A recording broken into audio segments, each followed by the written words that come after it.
સરકાર ઇલેક્ટ્રિક વાહનો માટે નાગરિકોને પ્રોત્સાહિત તો કરી રહી છે, પરંતુ જ્યારે ચાર્જિંગ માટે ફાંફા મારવા પડે ત્યારે નાગરિકોનો ઉત્સાહ ઓસરી જાય છે।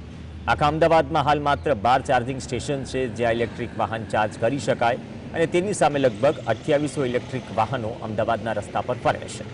લોકોને પર્યાવરણને બચાવવા માટે ઇલેક્ટ્રિક વાહન ખરીદવું તો છે, પરંતુ ચાર્જિંગ સ્ટેશનના અભાવે ખચકાઈ રહ્યા છે। અમદાવાદના મધ્ય ઝોનમાં માત્ર એક જ ચાર્જિંગ સ્ટેશન છે, તેમાં પણ કોટ વિસ્તારમાં તો એક પણ ચાર્જિંગ સ્ટેશન નથી। આગામી દિવસોમાં નવા 27 ચાર્જિંગ સ્ટેશન બનાવવાની વાત છે, જેની કાગડોળે રાહ જોવાઈ રહી છે।